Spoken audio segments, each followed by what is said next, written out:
Và trong buổi tối ngày hôm qua thì các anh chị nhấn vào đã hiểu. Trong buổi tối ngày hôm qua tôi có share các cái video, các cái livestream, các cái Zoom của mình trong những ngày hôm trước ở trên trang YouTube của câu lạc bộ trí tuệ doanh nhân.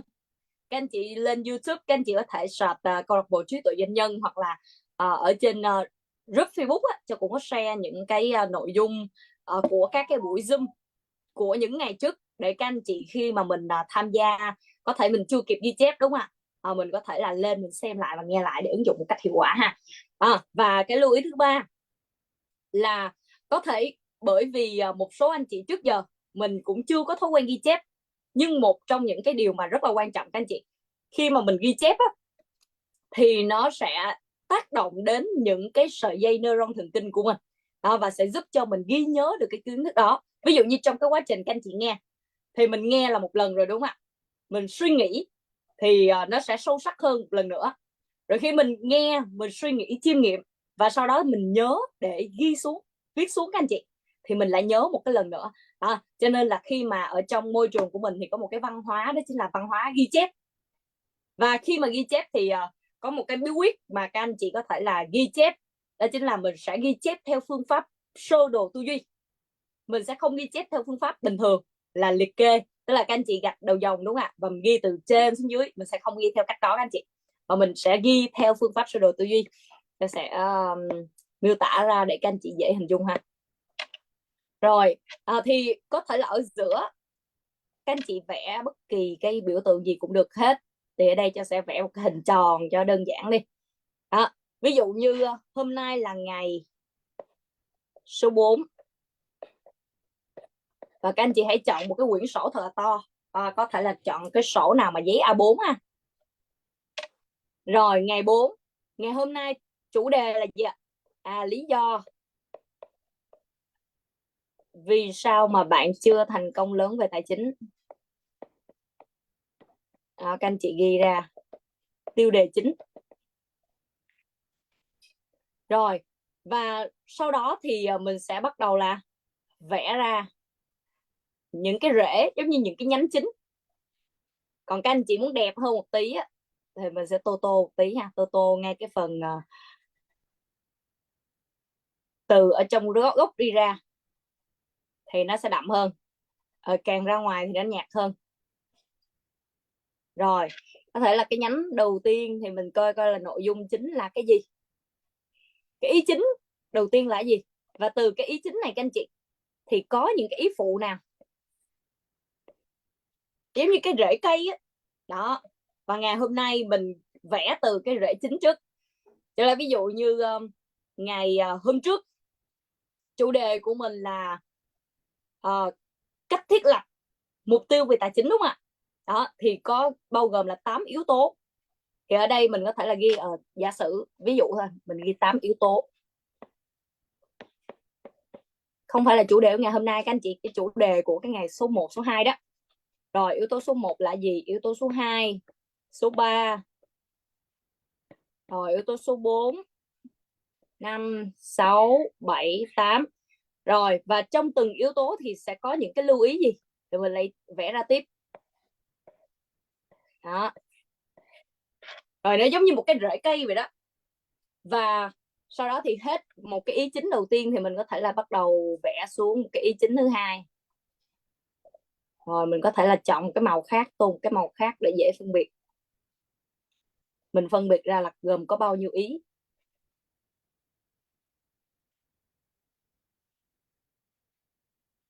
Rồi và mình cũng tương tự như vậy, vẽ ra những cái nhánh phụ, rồi có thể là những cái ví dụ của những cái ý phụ đó.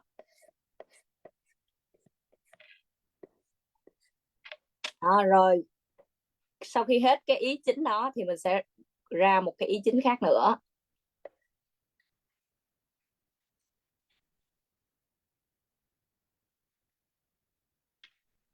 Rồi tương tự như thế thì mình cũng vẽ ra các ý phụ luôn, vẽ ra các cái ví dụ của cái ý phụ này. Rồi thì nó hơi chưa được đẹp lắm các anh chị.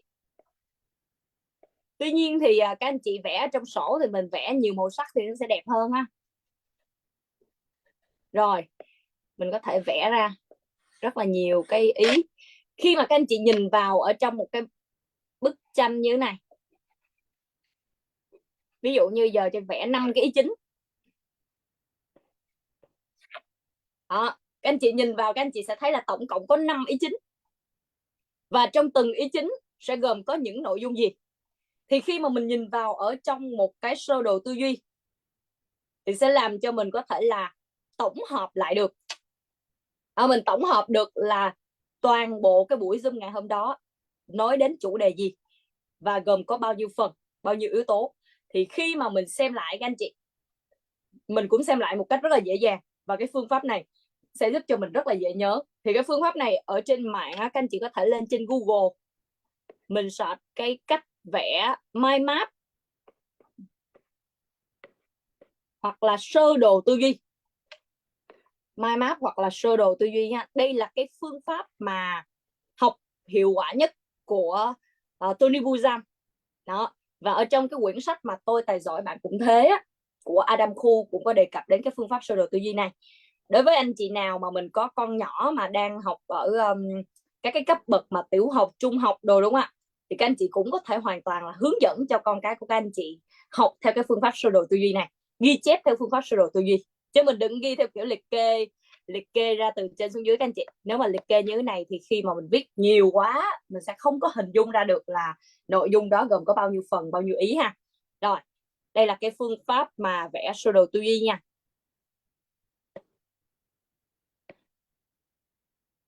Ok. Đó, còn cái phương pháp mà ghi chép thì mình sẽ ghi chép như thế nào. Một trong những cái cách ghi chép mà rất là quan trọng các anh chị, giờ mình vẽ theo sơ đồ tư duy rồi, tuy nhiên thì khi mà ghi chép một kiến thức á, hoặc là một cái tư duy nào đó các anh chị, bởi vì tư duy chỉ cần khác một chữ thôi là cái câu nó mang một hàm nghĩa khác. Và trong tư duy á, nếu như mà các anh chị mình chỉ cần là ghi nó không đúng tư duy hoặc là ghi theo tư duy cá nhân của mình thì chúng ta sẽ rất là dễ bị lệch tư duy, và khi mà mình lệch tư duy thì mình sẽ làm không có đúng anh chị. Cho nên là khi mà các anh chị nghe một cái câu nào đó, một cái tư duy nào đó, thì tất cả những cái tư duy mà cho chia sẻ các anh chị đều được chọn lọc và trích dẫn nguyên văn, nguyên bản tư duy của một tỷ phú các anh chị, chứ cho không có lấy tư duy của cá nhân mình để chia sẻ các anh chị nha. Cho nên là khi mà mình ghi vào các anh chị thì mình cũng ghi chính xác nguyên văn, từng câu từng chữ, từng câu từng chữ là nó phải đúng từng chữ một luôn thì nó mới gọi là đúng chính xác các anh chị ha. Rồi cho lấy ví dụ như khi mà cho nói cái tư duy là vào thời khắc, rồi giờ mình ghi ra vào thời khắc mà bạn đưa ra quyết định,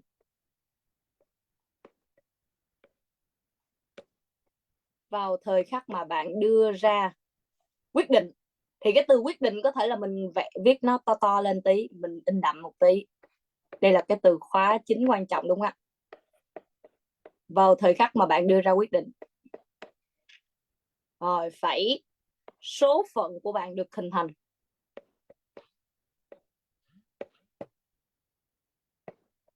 Số phận của bạn được hình thành.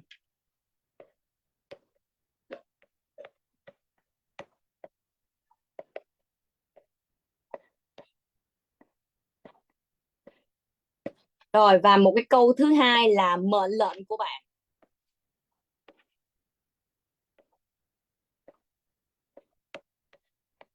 Mệnh lệnh của bạn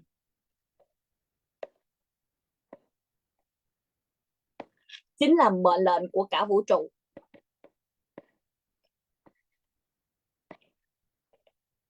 Mệnh lệnh của bạn chính là mệnh lệnh của cả vũ trụ này.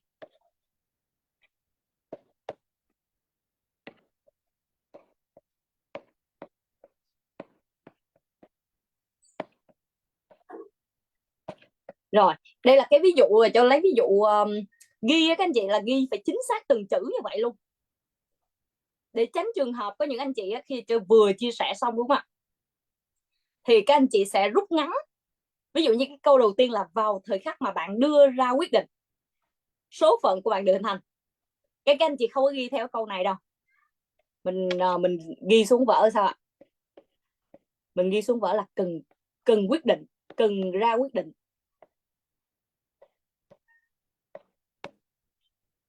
Đó.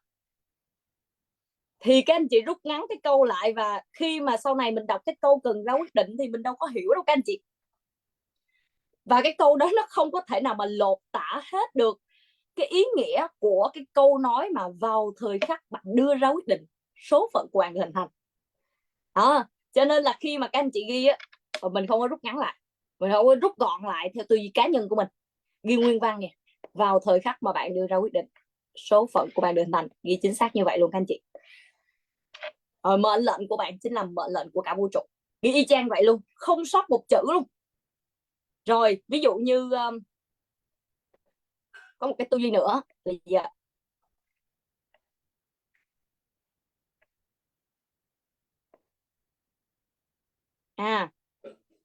Ví dụ như hôm nay, đây là công thức thiết lập mục tiêu. Hôm nay ngày 31 tháng 12 2023, rồi tôi có, tôi lấy ví dụ nha, còn mục tiêu của mỗi anh chị sẽ là khác nhau. Tôi có 100 triệu đồng lợi nhuận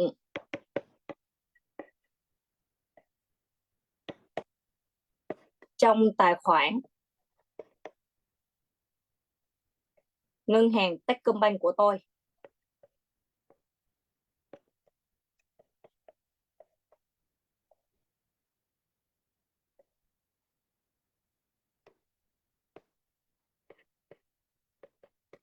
Rồi thì khi mà cái công thức đặt mục tiêu các anh chị đặt tại, thì hiện tại là cái từ hôm nay có nè, đó, mình phải ghi chính xác như vậy chứ.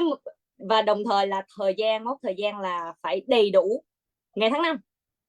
Nhưng không, có những anh chị ghi thành công thức ngày 31 tháng 12 tôi có, rồi như đó. Các anh chị rút ngắn lại á, mình rút gọn lại thì cái câu á, thật ra là nó chỉ khác nhau có vài chữ thôi, thậm chí là chỉ cần khác một chữ thôi, nhưng mà cái hàm nghĩa đã khác rồi các anh chị. Đó, cho nên là đây cũng là cái cách thức mà ghi chép chính xác từng câu từng chữ. Và một cái tư duy á, mình cần ghi chép chính xác từng câu từng chữ để mình đảm bảo hiểu đúng tư duy các anh chị. Đó. Như lần trước á, Châu cũng có chia sẻ cho một cái người bạn. Rồi, Châu sẽ tắt cái bạn. Tôi chia sẻ với một người bạn là mình cần hoàn thành mọi việc trong tâm trí trước khi bắt đầu. Và đối với tiềm thức thì sẽ khác so với ý thức của mình. Là mình tập trung vào gì ạ? Tập trung vào kết quả cuối cùng, chứ không phải tập trung vào cách làm. Không tập trung vào quá trình, không tập trung vào cách làm. Thì lúc đó anh đã nghe câu tập trung vào kết quả cuối cùng, đúng không ạ? Xong về cái đặt mục tiêu là tháng này mình có nhiều khách hàng quan tâm đến sản phẩm dịch vụ của mình. Nghe thấy là lạ rồi đúng không ạ? Nghe là thấy lạ lạ các anh chị. Xong á, cái hôm đó Châu mới hỏi là trong những cái ngày gần đây thì anh có những cái nguồn lực nào mà tiềm thức hưởng ứng không? Cái đó trời nhiều lắm, quá trời luôn em. Đó, quá trời luôn với Châu. Lúc đó cái anh đó mới nói là trời, anh có nhiều khách hàng quan tâm lắm. Mà lúc đó là đang kinh doanh bất động sản anh chị. Anh có nhiều khách hàng quan tâm lắm. Xong Châu mới hỏi tiếp là rồi cuối cùng thì khách hàng như thế nào? Rồi mới nói sao lạ lắm, có nhiều khách hàng quan tâm nhưng mà chưa có khách hàng nào mua hết. Và Châu mới hỏi lại á, cái công thức anh đấy đặt mục tiêu á như thế nào? Thì anh mới nói là anh đặt mục tiêu á, là có nhiều khách hàng quan tâm. Mà đúng thiệt luôn, tiềm thức hưởng ứng cho anh quá trời khách hàng quan tâm luôn. Tức là anh đó cũng công nhận là tiềm thức có hưởng ứng cho mình là nhiều khách hàng quan tâm các anh chị. Và sau đó thì Châu mới chia sẻ là đúng rồi, tại vì anh đặt mục tiêu là khách hàng quan tâm mà, chứ anh đâu có đặt mục tiêu kết quả là lợi nhuận đâu. Cho nên tiềm thức đã hưởng ứng chưa? hưởng ứng rồi. Nhưng bởi vì anh đang tập trung vào khách hàng quan tâm nên tiềm thức chỉ cho đến khách hàng quan tâm thôi, còn khách hàng mua hàng hay không đó là chuyện khác chứ. Đó, cho nên là sau đó thì anh đã mới hiểu ra được rằng là khi ứng dụng tiềm thức các anh chị, nếu như mình chỉ cần hiểu nó chưa đúng một chữ thôi, chưa đúng một đoạn thôi là ứng dụng ra khác nha. Là bởi vì anh đó đang tập trung vào cách làm, đang tập trung một cách làm chứ không có tập trung một kết quả cuối cùng là lợi nhuận. Xong rồi có một chị thứ hai, thì chị này á đặt mục tiêu là khách hàng ký hợp đồng. Và các anh chị biết điều gì xảy ra không ạ? Khách hàng đúng là ký hợp đồng các anh chị, hình như lúc đó tôi nhớ là ký 2 hợp đồng á, có phát sinh doanh số luôn nha, nhưng mà lợi nhuận của chị đã bằng không. Đó là ủa sao kỳ vậy, ở sao ký hợp đồng có phát sinh doanh số mà sao lợi nhuận của chị bằng không? Chị nói đúng rồi, tại vì á cái hợp đồng đó nó không có lợi nhuận chị trong đó các anh chị. Đó, cho nên là mọi người hiểu lý do tại sao mà đối với tiềm thức á, là mình chọn kết quả cuối, mà kết quả cuối á, là cái đoạn mà tiền phải về trong tài khoản ngân hàng của mình và là lợi nhuận của mình. Thì đó mới là khâu cuối nha. Còn nếu như các anh chị vẫn đang tập trung vào là khách hàng ký hợp đồng, khách hàng quan tâm á, nó là đoạn giữa giữa thôi, nó là đoạn lửng lửng thôi, đó là cái cách làm thôi. Đây là 2 trường hợp có thật luôn các anh chị. Rồi cái chị thứ hai cho còn sốc nữa, thay vì khách hàng chưa ký hợp đồng thì không sao, thì khách hàng có ký hợp đồng luôn, thậm chí là tháng đó doanh số còn cao hơn những tháng trước các anh chị, nhưng không có lợi nhuận. Nghe rất là bất ngờ đúng không ạ? Nhưng đúng thiệt. Rồi á, ngày trước thì Châu cũng có người bạn, lúc anh đó mới ứng dụng trong chu kỳ đầu tiên á, nhớ hình như ngày hôm đó ngày đặt mục tiêu là ngày 30 tháng 3, và cái năm đó 30 tháng 3 của một năm nào đó đi, thì anh đã mới đặt mục tiêu là có 30 triệu. Và đến chính xác luôn các anh chị, đến cái ngày 30 tháng 3 đó, tại vì ngày hôm đó là ngày đi offline luôn ở thành phố Hồ Chí Minh của mình này, đến đúng cái ngày hôm đó tự nhiên đang offline, đang ở trên hội trường luôn, và trong tài khoản ngân hàng của nó đúng nhảy lên cái số tiền là 30 triệu các anh chị, nhảy tinh tinh vào 30 triệu nha, chính xác như trong bức tranh luôn. Xong á, trời anh đó ăn mừng quá trời các anh chị, nói trời ơi tuyệt vời vậy, tiềm thức gửi cho số tiền, mà cái số tiền này là không biết trước, số tiền này cũng không biết trước luôn, và đúng chính xác đúng bon 30 triệu vào luôn các anh chị. Nhưng mà bất ngờ một điều đó chính là bởi vì anh đã đặt mục tiêu là 30 triệu và không có nói là lợi nhuận, nên tiền đó là tiền của người khác gửi vào, tí gửi lại các anh chị. Nó chỉ thiếu có mỗi 2 chữ là lợi nhuận thôi. Cho nên các anh chị thấy là đối với tiềm thức á, mà ứng dụng chỉ khác một chữ là ra kết quả khác đó. Và Châu cũng chia sẻ các anh chị thêm á, sau này khi các anh chị ứng dụng tiềm thức nhiều lên thì từ từ mình sẽ cảm nhận được là mình với tiềm thức của mình nó có sự ăn ý với nhau. Giống như là trong cái quá trình mà mình làm việc á, mình kết hợp với lại cộng sự của mình, đối tác của mình, đúng không ạ? Thời gian đầu mình sẽ thấy nó hơi chưa có được khớp lắm, mình thấy nó chưa có được ăn ý lắm, chưa có được hiểu nhau lắm. Nhưng có phải là nếu như anh chị nào mà mình làm việc nhiều với cái đối tác đó trong nhiều năm á, thì mình sẽ có cái sự hiểu nhau hơn, đúng không ạ? Phối hợp nó ăn ý, nó nhịp nhàng hơn. Thì sau này khi mà các anh chị bắt đầu mình ứng dụng tiềm thức trong một khoảng thời gian dài á, từ từ mình cũng sẽ có cái sự phối hợp và sự ăn ý với tiềm thức của mình hơn. Thì có một lần anh chị, tôi đặt mục tiêu là ứng dụng vào chuyện nắng mưa, thì cái này bữa sau tôi sẽ hướng dẫn các anh chị ứng dụng ứng dụng vào chuyện mưa nắng là chuyện của ta đó. Và tự nhiên ngày hôm đó thì đang đi ngoài đường, thì trong trời bắt đầu là chuyển mưa và mây nó bắt đầu là đen các anh chị. Thì lúc đó là Trong mới ra quyết định với tiềm thức á, là trời khô ráo.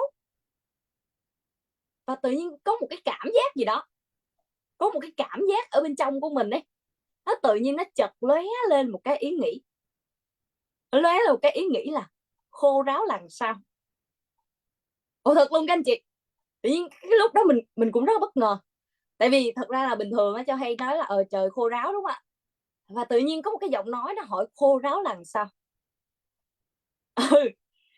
Và lúc đó mình biết được rằng là chắc là tiềm thức của mình chưa hiểu được là mình muốn khô ráo là khô ráo như thế nào. phải miêu tả ra. Thì đối với từng anh chị nó sẽ khác nhau nha. Và cái này là Châu cảm nhận được từ tiềm thức của mình thôi. Thì lúc đó là Châu mới định nghĩa cho tiềm thức của Châu là khô ráo á, là một á, là trong trường hợp là trời gọi là nắng hoàn toàn luôn và trời khô hoàn toàn luôn. Đó là trường hợp thứ nhất. Trường hợp thứ hai á, là có thể là có những cái giọt mưa mà nhỏ nhỏ mà mưa phùn phùn á, mà nó không có thể nào mà làm ướt mình được. Thì mọi người thấy là có những cái lúc mà cái giọt nó rất là nhỏ, đúng không ạ, nó rất là nhuyễn á, và nó không có đủ để làm ướt mình á. Đó thì lúc đó Cho đã định nghĩa cho tiềm thức của mình á, khô ráo á, là như vậy đó, thì được xem là khô ráo, chứ không nhất thiết là 100% là không có giọt nào là khô ráo. Thì có hai trường hợp như vậy. Và từ đó trở về sau các anh chị, cứ mỗi lần mà cho ứng dụng là trời khô ráo á, là tiềm thức tự biết để mà hưởng ứng trong hai trường hợp đó luôn. Từ đó trở về sau luôn các anh chị, là hưởng ứng đúng như vậy luôn. Và đối với ứng dụng trong cái việc mà mưa nắng á, thì Cho hoàn toàn có thể tự tin với các anh chị là Cho ứng dụng á, trong tất cả các trường hợp, đúng không ạ, thì đúng đến hơn 80%, tất cả mọi lần mà Cho ứng dụng về thời tiết luôn, hơn 80% luôn. 20% còn lại là gì ạ? 20% còn lại không phải là không đạt được nha các anh chị. 20% còn lại á, thì Cho mới đúc kết lại, và mình mới đúc kết ra là có ba cái tình huống, ba cái trường hợp. Trường hợp thứ nhất á, nhiều khi mình tác động đến thời tiết nhiều quá, mình thấy nó không có ok, cho nên là thôi mình để cho thời tiết nó diễn ra một cách tự nhiên, cho nên là mình không tác động nhiều. Cái thứ hai là vào những cái ngày mà năng lượng của mình đang chưa được cao, mình đang chưa được vui, đúng không ạ, mình đang chưa được khỏe này, thì mình dùng dĩ nhiên nó không ra rồi các anh chị. Rồi trường hợp thứ ba, giả sử như bây giờ các anh chị đang đứng ở dưới mưa mà tầm tã, mà các anh chị kêu ngay lập tức mà trời khô ráo thì khô kiểu gì, đúng không? Mà nó ít nhất là phải 100 mét kế tiếp á, thì nó khô ráo các anh chị. Đó, cho nên ngày xưa thậm chí là cái này hay lắm, ngày xưa Cho kể rất là nhiều câu chuyện mà rất là vi diệu luôn. Bữa sau đến cái chủ đề của các cơ chế hoạt động tiềm thức, Cho sẽ kể các anh chị một vài những cái ví dụ mà Cho đã từng ứng dụng ấy, mà nó kỳ diệu luôn các anh chị. Đó, cho nên là hầu như tất cả các trường hợp là mình ứng dụng ra chính xác luôn. Đây, anh chị nào mà có đi chơi tennis ở trong câu lạc bộ tennis của mình này, các anh chị sẽ thấy cái ngày vào cái mùa mưa các anh chị, là buổi tối nào cũng mưa hết, mà thậm chí là những ngày đó bão luôn. Nhưng mà cứ tới cái ngày nào mà câu lạc bộ mình đi apply câu lạc bộ tennis là ngày đó trời đẹp, hoặc là tự nhiên đến đúng cái giờ đó là trời khô ráo, tức là mưa đến cái đoạn mà trước đó, hoặc là thậm chí là đến cái đoạn mà hơi hơi có thể lấn sang một tí xíu rồi, là tự nhiên là trời cũng tạnh luôn. Mà trong những cái đợt đó là trời bão liên tục nhiều ngày liền luôn các anh chị. Đó, ngày nào trước khi ra khỏi nhà cũng sử dụng tiềm thức trước rồi mới đi các anh chị. Đó, chứ không phải tự nhiên vậy đâu. Cho nên là ngày hôm nay á, thật ra là các anh chị nào mà mới lần đầu tiên nghe, các anh chị sẽ thấy là trời làm gì mà nó vi diệu thế, hoặc là làm gì mà có thể tác động đến cái chuyện mà nắng mưa, chuyện thời tiết, đúng không ạ? Thì hoàn toàn bình thường các anh chị. Nên ngày xưa các anh chị có thấy có từng đọc qua cái bài báo của bác Đặng Lê Nguyên Vũ mà nhà báo viết các anh chị, trong một cái khoảnh khắc mà người ta quay lại được bác Đặng Lê Nguyên Vũ đứng ở cái chỗ cửa sổ á, xong rồi hô mưa gọi gió đó, gọi sấm sét đó, cái nhà báo mới ghi là bác không có được bình thường. Nhưng mà ở trong câu lạc bộ của mình anh chị nào ứng dụng được hết trơn, mình hoàn toàn biết cái đó là cái gì các anh chị. Nên các anh chị thấy tất cả những người thành công họ đều biết đến tiềm thức mà. Anh chị nào muốn xem các anh chị search ở trên Google á, bác chủ tịch Đặng Lê Nguyên Vũ của cà phê Trung Nguyên hô mưa gọi gió đó, đó là tự nhiên thấy cái video đó liền gì. Thì ngày hôm nay các anh chị ở trong câu lạc bộ mình khỏi cần đứng đó hô mưa gọi gió, chỉ cần sử dụng tiềm thức lên là cũng ra, đúng không? Đó, nên ngày hôm nay mình đang biết được cái kiến thức và công thức mà tất cả những người thành công và giàu có ở trên thế giới đều biết các anh chị. Rồi, vậy thì rất là tuyệt vời, đúng không ạ? Cho nên là ngày hôm nay thì khi mà mình tham gia các buổi Zoom, các anh chị hãy lưu ý là mình ghi lại chính xác từng câu từng chữ nha. Mình hãy ghi là chính xác đầy đủ tất cả các chủ đề, các cái nội dung, các cái tư duy, những cái câu nói, những câu trích dẫn á, các anh chị hãy ghi là nguyên văn, mình đừng có sửa lại thành tư duy của mình. Và mình cũng đừng có rút gọn lại các anh chị, mình đừng có tiện á, mình thấy tiện cái mình rút gọn lại, Chị thấy câu này dài quá, thôi chị rút gọn lại cho nó gọn. Khi trong cái quá trình các anh chị rút gọn lại á, nó đã thành tư duy của mình rồi, mà tư duy của mình nó đâu có đúng đâu các anh chị. Cho nên là nếu như mình rút gọn thành tư duy của mình thì mình sẽ hiểu không đúng, và khi hiểu không đúng thì mình sẽ ứng dụng không đúng ha. Rồi, và trong buổi tối ngày hôm trước là Châu đã chia sẻ các anh chị về cách thiết lập bức tranh 6 tháng, thì phần này mình sẽ không có nhắc lại nữa nha. Và có thể là trong những cái buổi tiếp theo thì Châu sẽ có những cái buổi để nói và giải đáp về bức tranh 6 tháng. Hôm trước có giải đáp về bức tranh 30 ngày rồi, còn đối với bức tranh 6 tháng thì các anh chị phải viết ra đã, phải có bức tranh 6 tháng đã, rồi khi mà mình lên mình trao đổi cùng với nhau á, thì các anh chị mới có những cái thắc mắc hoặc là mình có cái gì chưa rõ thì mình mới trao đổi được. Cho nên là trong có thể là khoảng 2 ngày nữa thì Châu sẽ có một cái buổi Zoom để giải đáp về bức tranh 6 tháng riêng. Tại vì cái bức tranh này á, Châu thấy là có nhiều anh chị là mình không có thiết tha mặn mà lắm hay sao. Các anh chị chỉ viết mỗi cái bức tranh 30 ngày thôi, và tháng nào cũng đạt mục tiêu 30 ngày hết. Nhưng chính bức tranh 6 tháng anh chị mới là cái mục tiêu mà sẽ giúp cho mình đạt được sự thành công lớn, và mới giúp cho mình ngộ ra những tầng tư duy cao. Nên các anh chị lưu ý là nhớ có bức tranh 30 ngày và cả bức tranh 6 tháng nha. Và mỗi một ngày thì bức tranh 30 ngày mình sẽ ứng dụng như thế nào ạ? Mình sẽ hình dung tưởng tượng ra cái khoảnh khắc mà bây giờ đã là ngày 31 tháng 12 năm 2023 rồi, và bây giờ mình đã hoàn thành mục tiêu rồi, vào hai thời điểm quan trọng nhất là buổi tối trước khi đi ngủ và buổi sáng khi vừa lờ mờ thức dậy.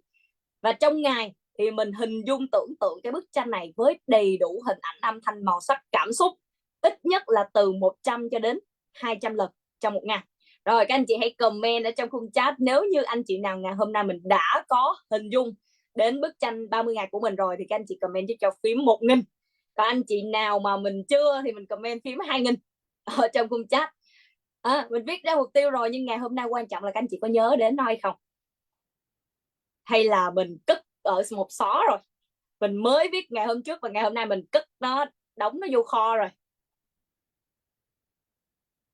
Các anh chị cứ trung thực, cứ thành thật nha, thành thật các anh chị. Mình tự mình trung thực với chính bản thân mình. Mấy chị Thanh Huyền rất mạnh dạn và tự tin comment 2000 luôn, một mình đứng ở đó mà giữa rất là nhiều anh chị là comment 1000 thì một mình comment 2000, vậy nó mới chất đó. Nên các anh chị hiểu tại sao mà mình phải hình dung từ 100 lần đến 200 lần một ngày không ạ? Rồi các anh chị hãy comment cho cái lý do tại sao mình cần hình dung mà nhiều đến như thế.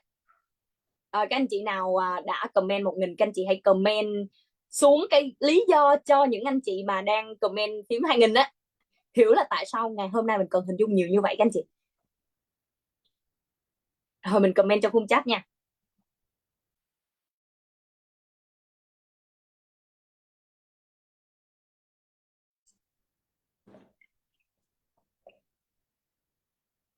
Đó.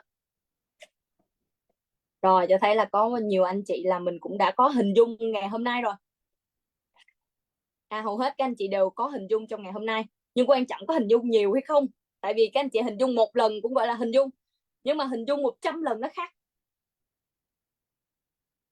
Tập trung vào thành công thì thành công mở rộng.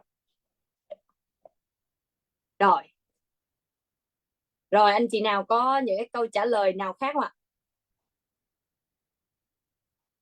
Hình dung để tiềm thức thực thi mục tiêu thì đúng rồi các anh chị, dĩ nhiên là hình dung để tiềm thức thực thi mục tiêu rồi, chứ không thì mình hình dung làm gì, đúng không? Nhưng vì sao mình cần phải hình dung nhiều như vậy? Các anh chị hiểu đúng câu hỏi nha, hiểu đúng câu hỏi tại sao phải hình dung nhiều như vậy. Cái câu hỏi này cho trả lời nhiều chu kỳ lắm luôn rồi đó, mà nãy giờ chưa thấy câu trả lời đúng nha. Không, thật ra câu trả lời của các anh chị là cũng có ý đúng, nhưng mà nó chưa có trả lời vào cái trọng tâm của cái câu hỏi. Sao thấy có nhiều anh chị bắt đầu suy nghĩ dữ vậy, suy nghĩ dữ vậy mọi người? Dễ mà, câu này dễ mà, các anh chị toàn ứng dụng nhiều chu kỳ rồi mà. Để sống trong niềm vui sướng của thành công thì nó cũng đúng, mà nó cũng chưa phải là câu trả lời mà nó trọng tâm nhất nữa.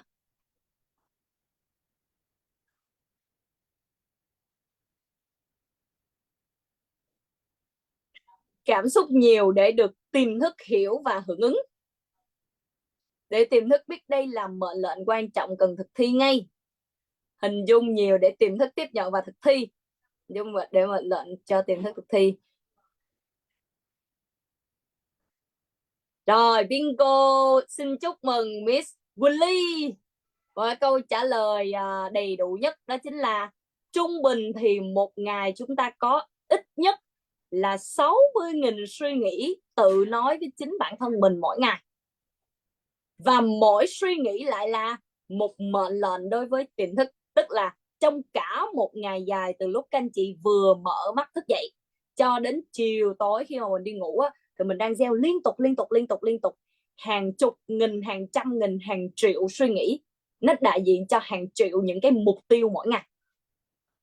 Và do đó thì cái việc mà mình hình dung, tưởng tượng, thật cảm xúc một cái mục tiêu mà nó với cái cường độ và tần suất nhiều như vậy là để cho tiềm thức của mình biết đây là mục tiêu quan trọng nhất, cần phải tổng lực để giúp cho mình có các nguồn lực đạt được mục tiêu này đầu tiên. Các anh chị thấy không ạ? Mình cũng tham gia rất nhiều chu kỳ và chu kỳ nào trong nói phần này luôn. Nhưng nãy giờ chờ mãi thì mới có một anh chị là comment đầy đủ nhất. Thật ra cái câu hỏi này không phải câu hỏi mới nha mọi người, chu kỳ nào trong hỏi á, nhưng chẳng qua là các chu kỳ trước là cho trả lời luôn. Còn chu kỳ này là cho để cho các anh chị trả lời, mà tự nhiên thấy câu trả lời sao cũng lạ ha. Nên anh chị nào chưa có nắm được những cái kiến thức mà đầy đủ thì các anh chị hãy xem lại ở trên group Facebook. Và các anh chị có thể xem lại nếu như mà mình kéo xuống không được, đúng không ạ? Các anh chị lên trên cái trang YouTube hôm qua cho cũng đã cập nhật lên những cái livestream ở trên YouTube câu lạc bộ trí tuệ doanh nhân, ở trên YouTube của câu lạc bộ mình rồi, để các anh chị có thể là dễ mình xem lại, mình nghe lại list luôn. Mình có thể là bật ở cái chế độ mà nó phát một lượt đó. Các anh chị có thể là bình thường mình đang làm việc nè, mình đang dọn dẹp nhà cửa này, hay các anh chị đang nấu nướng này, hoặc là có thể mình đang làm một cái việc gì đó, và các anh chị có thể mở cái livestream lên, mình cứ nghe như vậy để cho mình có thể là hàm thụ được trong cái quá trình mình có giống như học thụ động các anh chị đó. Rồi, ok ha, xin chúc mừng Miss Willy. Các anh chị hãy cho những trái tim ở trong khung chat để chúc mừng Miss Willy, tuổi trẻ tài cao, đúng không? Thật ra không phải là các anh chị không biết, mà chẳng qua là nhiều khi mình chưa có thực sự chú tâm để thực sự suy nghĩ về cái câu hỏi, chứ không phải là mình không biết đâu. Mình trả lời nó đại các anh chị đó, mình trả lời chưa có suy nghĩ nó sâu sắc, đúng không ạ, đến cái câu hỏi đó. Rồi, ok, thì đối với tất cả mọi người thì chúng ta đều có tiềm thức hết. Nhưng tại sao có người ứng dụng tiềm thức và thành công rất lớn, nhưng có những người ứng dụng tiềm thức nhưng mà lại không thành công các anh chị? Tại vì thật ra tất cả chúng ta hơn 8 tỷ người ở trên thế giới thì ai cũng có tiềm thức mà. Đâu phải là mình ứng dụng tiềm thức thì mình mới có đâu, mà ai cũng có hết các anh chị. Vậy thì cái lý do tại sao mà từ trước đến giờ mình muốn giàu có nhưng mà chưa đạt được cái sự thành công và giàu có, mình muốn đạt được những cái mục tiêu nhưng mà lại chưa đạt được mục tiêu, thì nó có những cái lý do gì? Và sau cái quá trình mà nghiên cứu và tổng hợp lại giữa rất là nhiều các lý do các anh chị, thì trong đó cái lý do đầu tiên khiến cho mình muốn thành công nhưng mà lại chưa thành công lớn được đó chính là, thứ nhất là mình không tập trung vào thành công, đúng không ạ? Cái thứ nhất là mình không tập trung vào thành công. Cái này các anh chị có thể ghi ra theo cái phương pháp sơ đồ tư duy lúc nãy không tập trung vào thành công. Rồi, và theo cái quy luật tập trung thì cái gì tập trung cái đó mở rộng, cái gì vận động cái đó to ra. Cho nên là khi mà mình tay trái hay là tay phải của mình mà vận động nhiều hơn thì cái tay đó nó sẽ to hơn cái tay còn lại. Ví dụ như anh chị nào mà thuận tay phải thì tay phải của mình sẽ to hơn tay trái, còn anh chị nào thuận tay trái thì ngược lại, tay trái to hơn tay phải anh chị. Rồi anh chị nào mà ví dụ như chân phải của mình thường sử dụng nhiều hơn thì cái chân phải nó sẽ to hơn chân trái một tí. Có thể là mình không có thấy nó rõ đâu các anh chị, nhưng mà nó sẽ to hơn một tí á.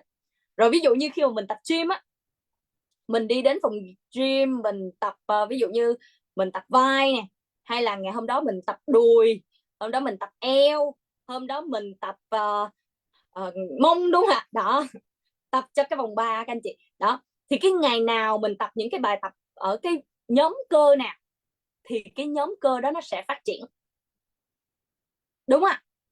Cho nên là ngày xưa các anh chị, ngày xưa tôi đi tập gym, ví dụ như một tuần mình có 3 buổi, thì một buổi sẽ tập những cái bài tập liên quan đến tay, lưng, vai, xô đó, thì nó sẽ tác động vào cái nhóm cơ đó và cái nhóm cơ đó nó phát triển.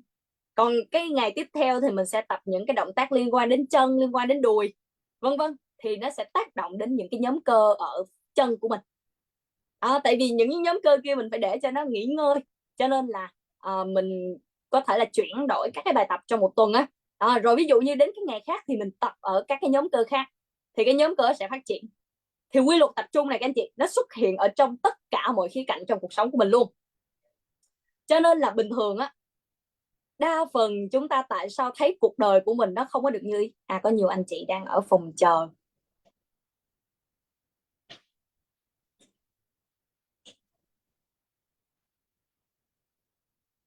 Đa phần tại sao mình chưa đạt được những cái điều mình mong muốn các anh chị. Và một ngày mình hay thấy là cuộc sống của mình nó không có cái điều gì tuyệt vời hết. Cho lấy ví dụ như thỉnh thoảng cho hay hỏi mà đột xuất ấy, một vài anh chị là ngày hôm nay các anh chị có cái gì vui không, ngày hôm nay các anh chị có cái gì tuyệt vời không, thì thường cái câu trả lời mà mình hay nhận được á là thấy hôm nay cũng bình thường, chả gì, thấy ngày nào cũng như ngày nấy, ngày nào cũng phải đi làm thôi, chứ thấy chả có gì khác biệt hết. Nhưng thật ra ngày hôm nay nó có khác ngày hôm qua mà. Hôm nay nó có giống ngày hôm qua không các anh chị? Không. Căn bản á là sáng nay thức dậy thì nó đã là cái ngày mới rồi các anh chị, và cái ngày hôm nay không bao giờ giống ngày hôm qua, và mình cũng sẽ không bao giờ tìm thấy được cái ngày hôm nay ở trong tương lai nữa. Tức là cái ngày hôm nay là cái ngày mà 4 của tháng 12 năm 2023 này, các anh chị sẽ không bao giờ tìm thấy được cái ngày này ở trong tương lai nữa. Mai thức dậy nó đã là ngày 5 rồi, nên thực chất á, mở mắt dậy là cái ngày của mình nó đã khác rồi các anh chị. Rồi cái ngày hôm đó cái lượng thông tin kiến thức mình nạp nó có khác không ạ? Khác chứ. Ngày hôm đó có thể là con đường các anh chị di chuyển, con đường các anh chị đi làm á, mình cũng đi trên con đường đó, nhưng cái người mà mình gặp ở trên con đường của ngày hôm nay nó có giống cái người mình gặp trên con đường của ngày hôm qua không ạ? Đâu có giống đâu mọi người. Hôm nay mình gặp người khác mà, hôm qua đi trên đường mình thấy người khác. Và trong một ngày á, thật ra là có rất là nhiều điều tuyệt vời đến trong cuộc sống của mình. Nhưng ví dụ như chỉ cần á, ngày hôm đó mà sếp của mình đang chưa được vui một việc gì đó thôi, mới la mình một câu thôi, và cả một cái ngày hôm đó, các anh chị thấy là cả một cái ngày hôm đó như là một ngày tồi tệ nhất trong cuộc đời của mình. Tôi thì thủ toàn toàn ha. Đó là bởi vì sao? Bởi vì có quá nhiều điều tuyệt vời đến, nhưng mà mình không có công nhận các anh chị. Mình chỉ nhìn vào đúng một cái điểm mà nó không tích cực nhất, và mình chỉ tập trung mỗi vào cái việc đó thôi, và mình cảm thấy cả một ngày mình chẳng có điều gì vui hết.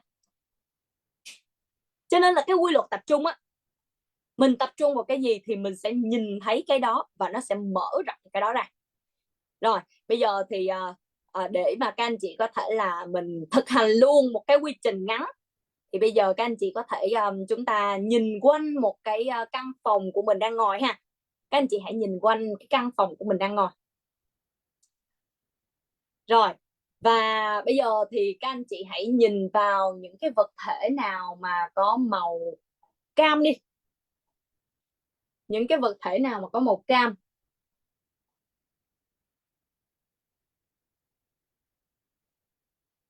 Rồi, nhìn thật kỹ nha mọi người, nhìn thật kỹ. Tất cả mọi vật thể ở mọi ngóc ngách ở trong căn phòng mình có màu cam. Ông Nguyễn Tường cho dán màu cam cho anh chị. Rồi, vật thể mà có màu cam ha. Rồi ok. Rồi bây giờ các anh chị hãy nhắm mắt lại. Rồi mình nhắm mắt lại nha. Nhắm mắt lại các anh chị ơi. Rồi. Rồi bây giờ mình từ từ, các anh chị hãy nhớ lại Lúc mà ánh mắt của mình nhìn qua một vòng căn phòng và mình hãy nhìn thấy lại tất cả những cái đồ vật mà có màu cam đó. Rồi, còn món đồ nào nữa không ạ? Hãy nhớ lại và hãy nhìn thấy nó ở trong tâm trí của mình. Nhớ lại những cái vật thể có màu cam.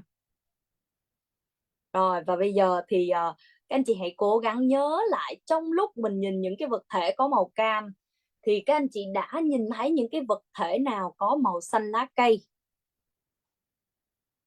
Rồi, mình hãy nhớ là lúc ánh mắt của mình nhìn qua một vòng căn phòng thì có những vật thể nào có màu xanh lá cây. Rồi, còn vật thể nào nữa không ạ? Rồi, hãy cố gắng nhớ thêm đi. Nhớ thêm xem là ở trong căn phòng của mình còn những vật thể nào nữa. Rồi, ok, các anh chị có thể mở mắt ra và mình nhìn một vòng quanh căn phòng của mình ha. Rồi, anh chị nào mà mình thấy được những cái vật thể màu cam á hơn 80% thì các anh chị comment giúp cho phím báo nghìn ở trong khung chat. Còn và anh chị nào mà khi mà nhìn đến những cái vật thể màu xanh lá cây, các anh chị thấy dường như là mình chỉ nhớ được khoảng có 30%, 40% thôi thì các anh chị comment giúp cho phím 5.000. Còn nếu như mà mình thấy cả hai trường hợp nó đều như thế thì comment luôn cả hai số các anh chị, 3.000 và 5.000 luôn.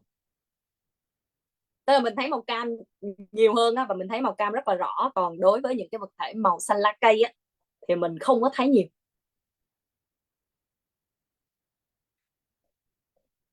Rồi tuyệt vời ha. Thật ra Châu rất là thích cái quy trình này các anh chị, bởi vì cái quy luật này là cái quy luật đầu tiên mà Châu được học khi mà Châu biết đến môi trường của mình. Thật ra cái thời điểm đó, ở cái ngày đầu tiên mà Châu tham gia cái buổi offline các anh chị, không phải ngày xưa không có Zoom đâu, cho nên cái buổi tối ngày hôm đó là buổi offline. Mình tham gia từ 6 giờ chiều cho đến 10 giờ tối á, thì bởi vì trong một buổi tối nó cũng khá là nhiều kiến thức, nhưng mà thật ra lúc đó thì Châu chỉ nhớ có mỗi 3 cái keyword chính thôi, chỉ nhớ mỗi có 3 keyword chính là các anh chị. Thật ra lúc đó cũng không nhớ 6 quy luật của vũ trụ là gồm những quy luật gì nữa. Thì lúc đó Châu nhớ là cái keyword đầu tiên á, mình nhớ á, là quy luật tập trung. Cái gì tập trung cái đó mở rộng, cái gì vận động cái đó to ra. Tại vì cái câu đó nó dễ nhớ, cho nên là cái quy luật đầu tiên, cái từ khóa mà nó ấn tượng trong cái tâm trí của mình, trong não bộ của mình anh chị, là mình hiểu được về cái quy luật tập trung này, nhớ đúng có mỗi một cái quy luật trong 6 quy luật thôi đó. Rồi cái từ khóa thứ hai á là tiềm thức không hiểu phụ từ, tiềm thức chỉ hiểu từ khóa. Rồi cái từ khóa thứ ba là gì ạ? Từ khóa thứ ba đó chính là tập trung vào kết quả cuối cùng. Cuối cùng, hai chữ cuối cùng, gạch dưới cái hai chữ cuối cùng nha các anh chị. Cuối cùng là cái khâu như lúc nãy cho chia sẻ các anh chị, phải là cái khâu mà cuối của cuối luôn á, cái khâu mà mình muốn á, mà nó cuối cùng luôn trong tất cả các khâu. Thì lúc đó nhớ được có 3 cái từ khóa này, và tối ngày hôm đó trên đường về cho đã ứng dụng thành công luôn các anh chị. Thì ở trong cái quy luật tập trung nè rất là hay, là bởi vì các anh chị thấy là tại sao á ánh mắt của mình cũng lia qua rất là nhiều vật thể trong căn phòng đúng không ạ? Thật ra mắt của mình cũng đảo qua những cái vật mà có màu xanh lá, nhưng sao mình không nhìn thấy? Là bởi vì mắt của mình chỉ đang tập trung tìm kiếm những cái vật thể có màu cam thôi. Nên dù cho thật ra lúc đó mắt của mình nó cũng đang tập trung chứ các anh chị, nhưng mà nó chỉ dồn tất cả sự tập trung vào những vật thể có màu cam thôi, nên lia qua những cái vật thể có màu xanh đó, mình giống như là không thấy luôn, giống như là không thấy luôn các anh chị, giống như là không hề thấy nó ở trong cái căn phòng của mình luôn ấy.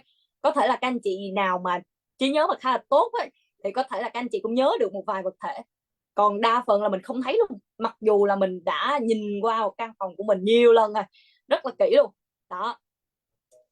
Và tương tự như vậy á, thì có cái ví dụ thứ hai là giả sử như bây giờ mình đi trên một cái con đường đi, một cái quãng đường khoảng 100 mét, thì nếu như các anh chị đang đi tìm kiếm cái quán ăn á, quán cơm, và cho hỏi các anh chị là có bao nhiêu quán cơm ở trên cái đoạn đường 100 mét đó, thì chắc chắn là các anh chị sẽ kể ra được là có bao nhiêu quán. Nhưng mà nếu như Châu hỏi các anh chị là có bao nhiêu cái tiệm bán điện thoại ở trên cái đoạn đường 100 m đó thì các anh chị sẽ không thấy, không biết. Có thể là mình nhớ được 1-2 cái nhưng mình sẽ không biết là tổng cộng có bao nhiêu cái. Nhưng thật ra là đi qua con đường đó thì mắt của mình cũng đang đi tìm kiếm quán cơm nè mọi người, thì thật ra là mình cũng sẽ lia mắt qua những cái cửa hàng điện thoại đó. Nhưng bởi vì sự tập trung của mình đặt vào đâu thì mình chỉ thấy cái điều đó thôi, không thấy những điều còn lại. Và bởi vậy đối với cái quy luật tập trung này các anh chị, tại sao trong cuộc đời của mình có rất nhiều điều tuyệt vời đến với mình nhưng mình toàn thấy những điều nó không tích cực các anh chị? Là bởi vì mô típ suy nghĩ của não bộ mình đã được huấn luyện trong một khoảng thời gian dài là thường xuyên tập trung vào những thứ mình chưa đạt được. Thứ nhất là tập trung vào gì ạ? Tập trung vào nghèo nè, tập trung vào nợ nè, tập trung vào hóa đơn nè, rồi tập trung vào những cái điều gì đó mà mình chưa đạt được. Mình hay tập trung vào những cái điều đó các anh chị. Tập trung vào thất bại nữa. Tập trung vào lỡ như mình làm sai thì sao? Sáng nào ra đúng mà tập trung là trời quá trời thứ cần phải chi ra, quá trời tiền, tập trung vào chi phí. Cho nên là tại sao mà có rất nhiều điều tuyệt vời đến trong cuộc sống mình không nhìn thấy anh chị. Có nhiều điều tuyệt vời mà không thấy luôn. Và trong một cái khoảng thời gian dài não bộ của mình nó đã bị quen với cái mô típ suy nghĩ đó rồi. Nên dù cho giả sử như ngày hôm đó mình cũng được tặng quà này, thậm chí là mình được lên chức là các anh chị, vui được một tí xíu vui được chút xíu cái khoảnh khắc đó thôi, rồi ngay lập tức tự nhiên mình cũng cảm thấy nó bình thường đó.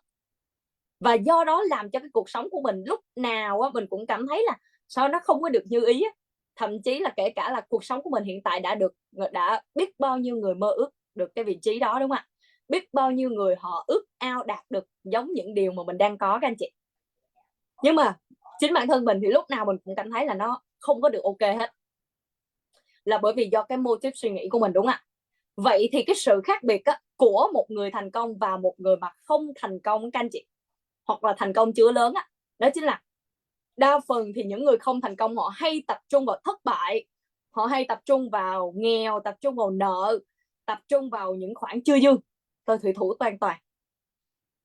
Cho nên là khi mà anh chị nào càng kêu ca và càng phàn nàn về một điều gì đó thì các anh chị đang tự mình hấp dẫn điều đó nhiều hơn đến với cuộc đời mình. Thì nếu như anh chị nào có thực hành luật hấp dẫn vào mỗi buổi sáng các anh chị sẽ càng hiểu rõ hơn điều này nữa. Các anh chị có thấy là mỗi lần mà mình càng mà kêu, mình càng mà than các anh chị, là nó sẽ quay lại với chính mình và với một cái cường độ cao hơn nữa. Thời thủy thủ toàn toàn đó. Mà có nhiều anh chị cứ mở miệng ra là bị quen các anh chị, mở miệng ra bị quen là bị than hoặc kêu Nên ngày xưa có một cái trải nghiệm mắc cười các anh chị. Lúc trước là Châu cũng làm ở trong một cái phòng kinh doanh. Thì có một cái đặc điểm đó chính là có một nhóm là chuyên gia than luôn. Lúc nào cũng than các anh chị, than thị trường không có bán được nè, than dạo này kinh tế khó khăn quá, khách hàng dạo này khó tính quá, lúc nào cũng than các anh chị. Còn một cái nhóm là những best sale. Và có một cái đặc điểm đó chính là những cái anh chị mà best sale mà bán được hàng anh chị, trước khi người ta đi gặp khách hàng không bao giờ những anh chị đó quay về công ty hết. Ví dụ như buổi trưa các anh chị đã ở ngoài luôn, không về công ty các anh chị. Tại vì sao ạ? Về tự nhiên những đứa kia nó than các anh chị đó. Trời, mà người ta gọi là người ta giữ khoảng cách luôn họ giữ khoảng cách luôn các anh chị. Trước khi mà đi gặp khách hàng không bao giờ mà lời gần những cái người đó luôn. Và họ là những người mà họ liên tục bán được hàng. Cho nên ngày hôm nay mình hiểu được rằng là mỗi một cái lời nói của mình các anh chị, mỗi cái sự tập trung của mình nó lại càng mở rộng ra.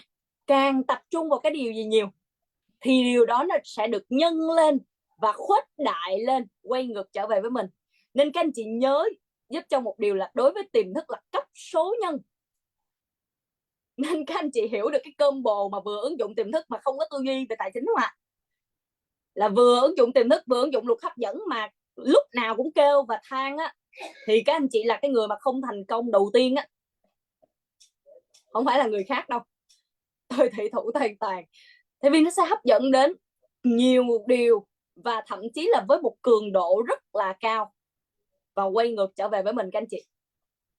Nên tại sao đôi khi có những anh chị là đã biết đến tiềm thức và đã biết đến luật hấp dẫn rồi, mà mình biết theo kiểu nửa mùa á đó, mình biết cũng chút chút các anh chị, và lúc nào thốt ra, đúng không ạ, lúc nào mở miệng ra cũng là than cái này than cái kia hết.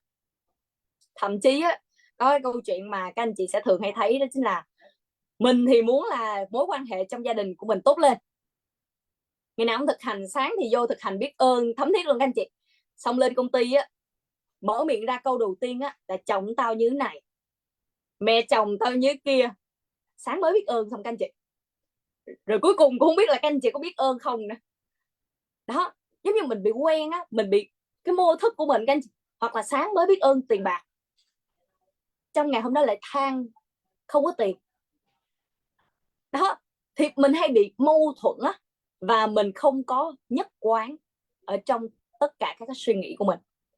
Nên đó là một trong những cái lý do mà làm cho mình, dù cho các anh chị có biết đến tiềm thức và biết đến luật hấp dẫn rồi đi chăng nữa, nhưng mà vẫn làm cho mình không thành công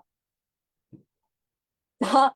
Cho nên giờ các anh chị nhớ một cái công thức luôn, gọi là một cái khẩu quyết luôn các anh chị: cái gì mà càng than nhiều thì càng đến nhiều, càng kêu càng than, đúng không ạ, thì nó lại càng đến. Càng kêu nghèo kêu khổ là nó càng nghèo càng khổ đó. Càng kêu mà hết tiền là càng nhiều việc đến cần chi. Các anh chị có để ý là những cái lúc nào mà mình đang chưa có dư giả là tài chính, tự nhiên cái đoạn đó quá trời thứ cần chi mà, thì nó mở rộng đó. Thậm chí tự nhiên bình thường xe của mình nó đang rất là tốt, tự nhiên đến lúc đó cái xe của mình nó cũng đi chơi luôn các anh chị. Rồi tự nhiên cái điện thoại của mình đang rất là bình thường, cái điện thoại nó cũng giải lao luôn. Tự nhiên cái lúc đó các anh chị sẽ thấy là mọi thứ nó đang đổ dồn về phía mình á, là mình biết là bởi vì trong suy nghĩ của mình nó đang vô tình mình đã tập trung vào những điều mình không muốn, cho nên những cái việc bên ngoài á nó mới xảy đến á. Vì vậy thì khi mà mình hiểu được các quy luật các anh chị, thế giới bên ngoài nó sẽ là tấm gương phản chiếu cho thế giới bên trong mình. Khi mà các anh chị thấy bên ngoài của mình bắt đầu mọi thứ nó đang chưa ok, đúng không ạ, hãy nhớ đến cái câu nói của bác TH Baker các anh chị, là nếu như ngày hôm nay á mình tập trung vào gốc rễ, đúng không ạ, thì cuộc sống của mình sẽ trôi chảy thuận hòa, và mình tuân thủ theo các quy luật của tự nhiên á, thì mình sẽ có được mọi lợi lạc trong cuộc sống này. Còn nếu mình không tuân thủ theo các quy luật của tự nhiên thì cuộc sống sẽ lắm thắt gần. Cho nên là thế giới bên ngoài mình đừng có trách người thân của mình đừng có trách thị trường, mình đừng có trách những cái người khác anh chị. Tất cả những cái điều xảy đến trong cuộc đời của mình là do mình hút đến á, là do các anh chị đã ra quyết định, cho nên nó hút đến, được không ạ? Nên mình đừng có đổ lỗi cho người khác nha. Nên mình đừng có tư duy đổ lỗi cho các anh chị. Hãy nhận lãnh trách nhiệm về mọi thứ xảy đến trong cuộc đời của mình. Bởi vì thời khắc mình nhận lãnh trách nhiệm về mọi thứ xảy đến trong cuộc đời của mình thì mình mới có quyền năng thay đổi nó. Kể cả giả sử như cái việc đó các anh chị thấy là ủa, việc đó mình đúng mà ta, việc đó có thể là người thân của mình chưa đúng lắm, hoặc là ai đó chưa đúng, nhưng đầu tiên các anh chị hãy nhận lãnh trách nhiệm về mình. Hoặc là kể cả các anh chị đang là sếp, các anh chị đang là trưởng phòng, đúng không ạ, mà các anh chị thấy nhân viên của mình làm chưa đúng, đầu tiên nhận lãnh trách nhiệm của mình trước đã. Mình đừng đổ là tại em á, tại cái nhân viên đó, tại sếp của mình, đúng không ạ, tại vợ của mình vậy, tại chồng của mình vậy. Đầu tiên anh chị ok, ở cái vị trí của họ thì cũng ok, có thể là họ cũng chưa đúng ở một phần nào đó, nhưng mà đầu tiên ở góc độ của mình là mình hãy nhận lãnh trách nhiệm trước về cái phần của mình trước đã. Tại vì thời khắc mà các anh chị nhận lãnh á, mình chưa thành công là do mình á, mình chưa ứng dụng được tiềm thức, đúng không ạ. Cái mình đổ là tại người bạn đồng hành mình không có hướng dẫn cho mình nha, tại anh chị này không có gọi là theo sát khích lệ động viên mình nè, tại môi trường nè, tại cái này tại cái kia nè, tại đủ thứ anh chị. Thì có thể ngày hôm nay á, tại vì cho thấy là có nhiều anh chị mình cũng bị cái thói quen á, là mình hay đổ cho người khác.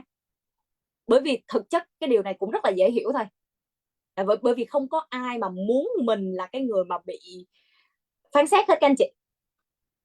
Không có ai mà muốn mình là cái người mà không đúng hết, đúng không? Mình thành thật cái điều đó đi.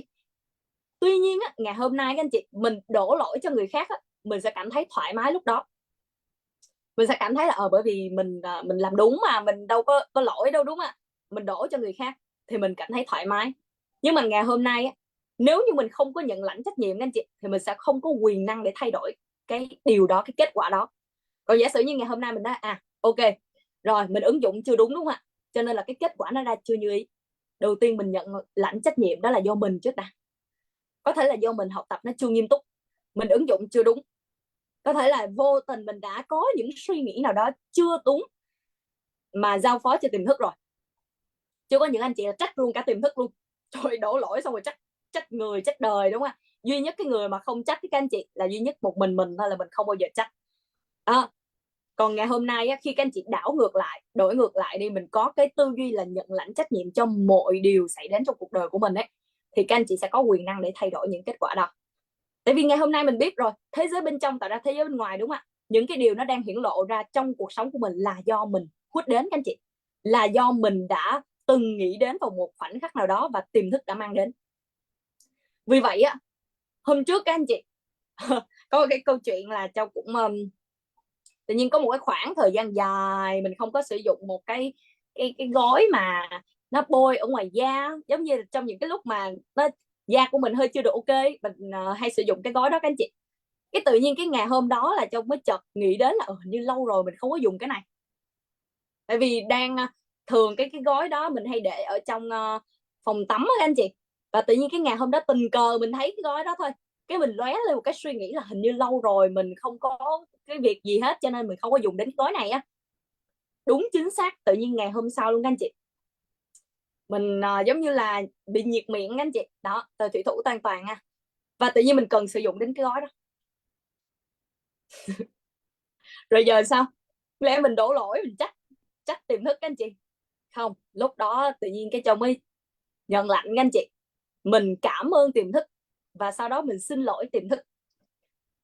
Cảm ơn vì tiềm thức đã hưởng ứng cho mình chính xác luôn, và xin lỗi tiềm thức là bởi vì mình đã giao những cái mệnh lệnh chưa đúng với tiềm thức, nên tiềm thức đi thực thi luôn.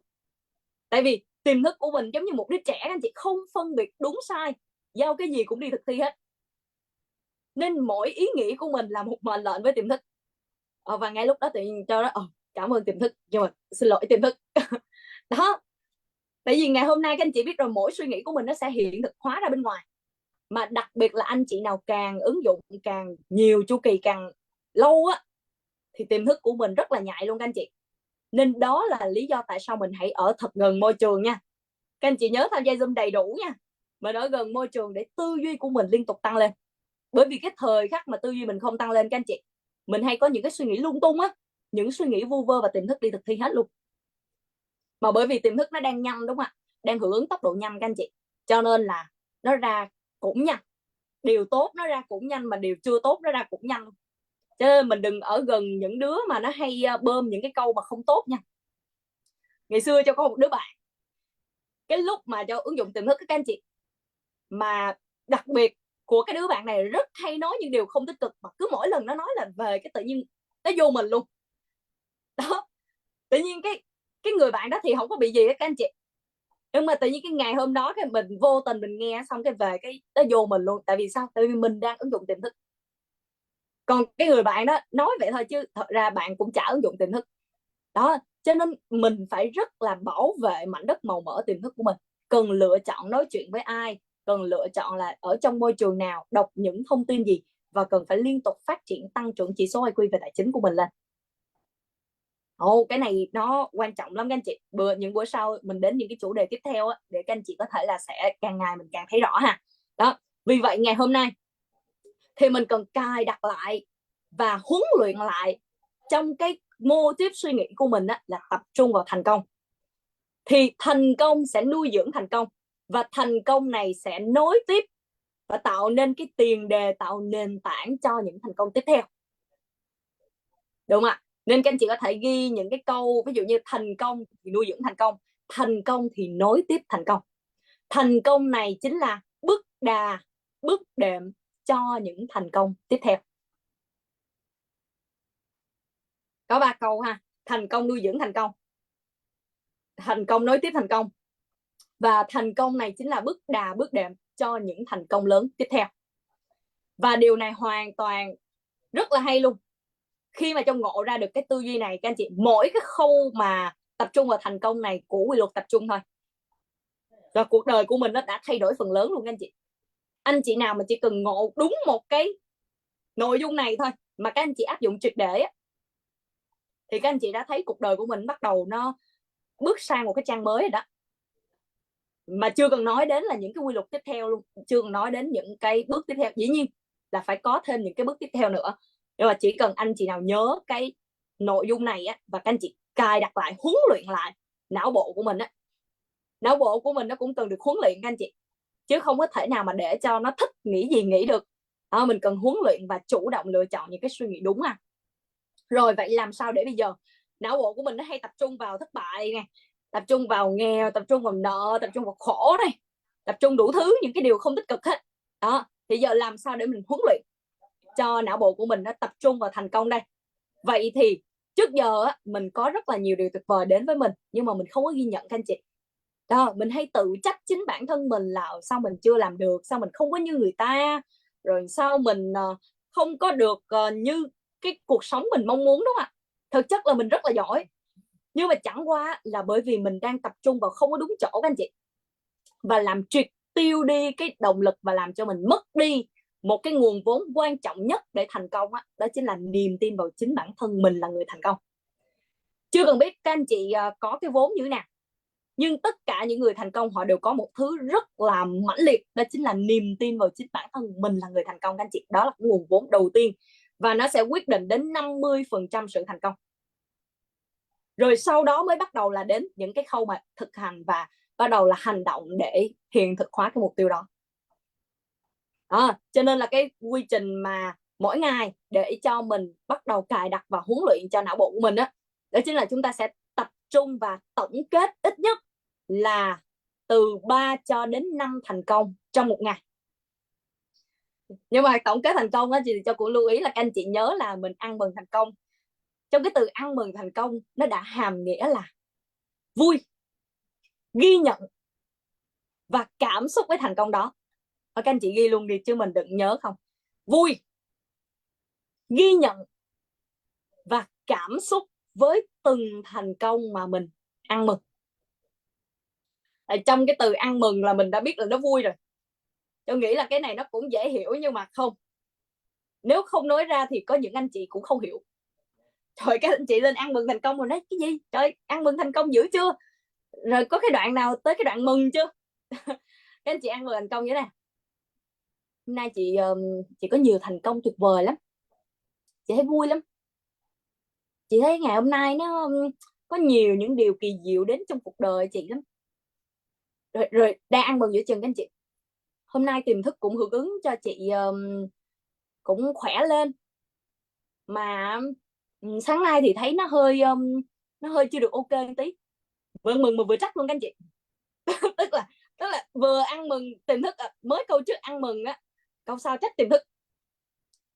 Xong cái mình đây cái gì vậy, cái gì vậy? Chị ăn mừng kiểu gì thật luôn các anh chị. Xong cái tiện trong nghe nó thấy nó lạ lạ nha. Cái ăn mừng ở đây các anh chị thì chị chia sẻ vui là ăn mừng ở đây đôi khi nó không phải là một cái thành công nó quá là lớn, hay là phải là một cái số tiền mà khổng lồ đến với mình thì mình mới vui đâu. Có một vài anh chị mình nói như thế này nè, là chị chưa có kết quả gì lớn hết nên chị không có gì để ăn mừng. Chị thấy những cái thành công của chị nó nhỏ quá, em thấy thành công của em nó bình thường so với mọi người quá. Chị thấy thành công của chị nó bình thường so với mọi người quá. Chị thấy tiền của mọi người về nhiều quá, tiền của chị không về nhiều bằng. Không mọi người, không, mình ăn mừng thành công này nè. Mít Nhi có comment là nay chị đặt 2 triệu mà tiền về có 1,8 triệu. Đúng rồi đó. Chị đặt mục tiêu 2 triệu mà nay tiền về có 1,8 triệu. Nhưng mà những cái ngày bình thường thì không có tiền về luôn các anh chị. Ở cái đoạn này các anh chị hình dung là mình đang ăn mừng cho ai ăn mừng cho chính mình, không phải là mình ăn mừng để mình đối chiếu với người khác. Mình đang ăn mừng là để tự mình ghi nhận chính bản thân mình á. Đó, cho nên là ngày hôm nay á, mình không có lấy thành công của mình sao nhỏ quá mình không ăn mừng, thành công anh chị kia lớn quá thôi mình ngại quá, thôi chị thấy chị ngại quá, chị chưa có thành công gì lớn so với anh chị khác á, em thấy ngại quá, em chưa có nhiều tiền về giống như anh chị khác, em thấy cái thành công này của mình nó nhỏ quá, thành công của mình nó bình thường quá. Đó chính là các anh chị đang, nếu như theo luật hấp dẫn nha, nghĩa là mình đang vô ơn với tiềm thức của mình đó các anh chị, mình đang vô ơn với những điều tuyệt vời đến trong cuộc đời mình đó, đúng không? Mà cái đặc biệt các anh chị, cái quy trình này Châu ứng dụng rất là hay luôn, bởi vì ngày xưa Châu không có cần nghĩ nhiều, không cần suy nghĩ nhiều các anh chị, bởi vậy anh chị nào nghĩ nhiều quá nhiều khi nó cũng tốt, nhưng mà các anh chị nghĩ nhiều quá cái mình nghĩ nó không đúng á. Đó, ngày xưa Châu, chị biết là ăn mừng thành công không? Ok, ăn mừng, các anh chị biết là thậm chí ngày hôm đó được cho một cái kẹo, được cho một cái bánh thôi, hoặc là mình đi gửi xe các anh chị, tự nhiên cái ngày hôm đó bác bảo vệ không có lấy tiền, không, nhưng mà không phải là mình đi luôn nha, mà là bởi vì là chỗ đó không có lấy tiền các anh chị. Chứ các anh chị đừng nói là mình đi luôn mình không gửi tiền, không, cho có gửi đàng hoàng, nhưng mà bởi vì cái chỗ đó là người ta không có lấy tiền thì cái tiền đó được thối lại, và chỉ một thành công đơn giản rất là bình thường như thế thôi, cho nên rất là vui luôn các anh chị. Trời, và cả ngày hôm đó mình thấy trời này tuyệt vời đó. Và thậm chí ví dụ như mỗi buổi sáng mình đến công ty, đến cơ quan, và tự nhiên ai đó nhớ đến tên mình thôi là mình thấy vui lắm. Rồi thậm chí là đến cả là khi mà mình được mời ăn, mình được có một cái cơ hội mình lên chia sẻ ở trước Zoom này, hay là bất kỳ một cái điều gì đó, một cái kiến thức, một cái thông tin nào đó mà Châu biết trong một ngày trời ơi, mình vui lắm các anh chị. Thực sự là mình rất là ghi nhận và mình rất là biết ơn vì những cái điều đó nó đã đến trong cuộc đời của mình. Cho nên là từ những ngày đầu tiên Châu chưa có thành công gì lớn hết á, cái này thì chắc là ở trong câu lạc bộ mình thì biết rõ nhất thì chắc là Miss Yến Nhi, mà Châu đi đâu cũng khoe các anh chị, thành công gì mình cũng đi khoe, tại vì thực chất là bởi vì trong cuộc sống của mình không ai để ăn mừng thành công của mình hết á. Mỗi lần mà mình có thành công người khác không có thích các anh chị, mình mà có cái gì đó mà hơn người khác là người ta không có thích. Cho nên là ở trong cuộc sống của mình thì không có ai ăn mừng, không ai vui với cái sự thành công của mình nên ngày đó khi mà Châu biết đến môi trường của mình, đúng không ạ, Châu rất là thích cái phần ăn mừng thành công. Cứ mỗi lần gặp ai, gặp anh chị nào mình chia sẻ những cái thành công của mình chia sẻ rất là chân thành các anh chị, mình chia sẻ rất là vui. Thật sự là Châu rất là ghi nhận những cái thành tựu, những cái điều mà đã đến trong cuộc đời của mình luôn. Thậm chí là có những cái thời khắc các anh chị là Châu đã áp dụng cái quy trình này, mà sau này Châu mới biết là mình áp dụng đúng cái quy trình mà ăn mừng thành công cứ mỗi lần mà mình cảm thấy nó chưa có niềm tin vào chính bản thân mình đó thì Châu nhớ đến những cái lần ở trong quá khứ, từ khi mình còn nhỏ đến khi mình trưởng thành lớn lên này, mình đã từng đạt được những cái thành tựu gì trong cuộc đời của mình. Và cứ mỗi lần mình nhớ đến những lúc mình đạt được những cái thành tựu đó, mình cảm thấy là cái niềm tin vào bản thân mình nó trồi dậy, nó mãnh liệt hơn. Mình thấy là mình cũng đâu có phải là quá là tệ đâu, thật ra mình cũng giỏi mà. Thật ra là mình có thể là đối với những người bạn khác thì họ giỏi ở cái khía cạnh khác, nhưng đối với mình thì mình giỏi ở những khía cạnh khác, là bởi vì những cái điều đó các anh chị từng bước nó đã nuôi dưỡng cái niềm tin của mình. Cho nên là sau này khi mà Châu biết đến quy trình ăn mừng thành công thì Châu đã tự giác làm cái quy trình này rất là nhiều lần luôn, rất là thường xuyên luôn đó. Và sau này mới biết được là cái quy trình này là mình làm đúng các anh chị, thì nhờ mình cứ ăn mừng những cái thành công bình thường vậy đó, cơ bản bình thường thôi, hàng ngày hàng ngày như vậy và nó đã hấp dẫn đến, nó thu hút đến các anh chị. Mọi người hình dung như thế này nè, ngày hôm nay mình không phải đợi một cái thành công là một cục tiền lớn rồi mình mới vui. Châu đã từng thấy rất là nhiều trường hợp là kể cả các anh chị có cục tiền lớn nhưng các anh chị không vui đâu. Lạ lắm, có những anh chị tiền về mười mấy tỷ nhưng mà tiền về 5 triệu vui hơn mười mấy tỷ luôn. Thiệt, câu chuyện này là có thật luôn các anh chị. Lên ăn mừng mà mười mấy tỷ mà ăn mừng mình nó sẽ ăn mừng thấy lạ vậy, mà về 5 triệu vậy ăn mừng như là 50 tỷ anh chị, về ăn mừng hơn cả mười mấy tỷ luôn. Xong mình nói lạ ha. Vậy thì nó khác nhau ở chỗ các anh chị, nó chỉ là ngày hôm nay á, bất kể là thành công gì, thậm chí là ngày hôm nay các anh chị mở mắt ra mình thấy mình rất là khỏe mạnh, đúng không ạ? Mình có một cái ngày mới để tiến đến mục tiêu mình, đó là một thành công rất là lớn rồi. Ngày hôm nay tự nhiên mình thức dậy mình thấy những người thân bên cạnh mình rất là khỏe mạnh, rất là bình an, đó là một thành công các anh chị. Rồi thậm chí là ngày hôm nay á, mình học hỏi được một tư duy, một kiến thức mới, làm cho mình tự nhiên mình ngộ ra những cái sợi dây neuron thần kinh của mình bắt đầu nó sáng lên, nó bật sáng được những cái bóng đèn lên, đó là một thành công đó. Và do đó đó, trong một ngày các anh chị hãy cố gắng tìm kiếm ra ít nhất là từ 3 cho đến 5 thành công. Thậm chí là có những anh chị là hồi trước Châu có từng mời các anh chị lên làm cái thực hành, đúng không ạ? Rồi cho các anh chị ngồi kể ra tới 20 thành công luôn. Lúc đầu á nghĩ một thành công mãi không ra, nhưng mà từ kể từ cái ra được 20 thành công, đúng không ạ? Thậm chí là Châu có thể kể các anh chị thành công từ sáng đến tối luôn á. Tại vì á mình đã luyện cho cái não bộ của mình nó liên tục tập trung vào những cái điều tốt đẹp rồi, các anh chị liên tục tập trung vào thành công rồi và khi mà các anh chị tập trung vào thành công và với một cảm xúc chân thành, một cảm xúc ghi nhận, và kèm theo cả đó chính là lòng biết ơn á, với những cái điều mà tuyệt vời đến trong cuộc đời của mình á, thì chính cái cảm xúc đó sẽ thu hút. Các anh chị hình dung giống vậy nè, giống như thành công á sẽ kéo theo bạn, rồi người yêu, rồi ba mẹ, anh chị em, rồi thậm chí là bạn bè, dòng họ gì đó của thành công đến với mình đó. Giống như tiền cũng vậy các anh chị, khi mà các anh chị biết ơn tiền bạc á, ngày xưa cho thực hành cái lòng biết ơn tiền các anh chị. Đúng rồi, hôm bữa cũng vậy nữa, sáng ngày hôm đó mới rắc bụi phép màu, tự nhiên đi tới cái bãi gửi xe, ngay dưới cái chiếc xe của mình nhặt được tờ tiền luôn các anh chị, nằm dưới chiếc xe của mình luôn mà không ai thấy hết trơn á, tại vì tự nhiên cái tờ tiền nó gói gói cái kiểu gì lại á. Đó, cho nên là tự nhiên là khi mà các anh chị biết ơn với những điều mình đang có, rồi các anh chị sẽ hấp dẫn cái điều đó đến nhiều hơn.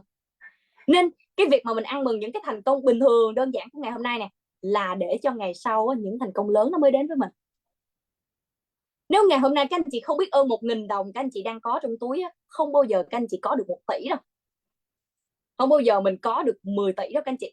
Tại vì thực chất là 1 tỷ hay 10 tỷ nó chỉ là nhiều lần của cái tờ 1.000 thôi. Nên có một lần á là Châu cũng được nghe câu chuyện của Mr. Thầy Lê Huy, đúng không ạ?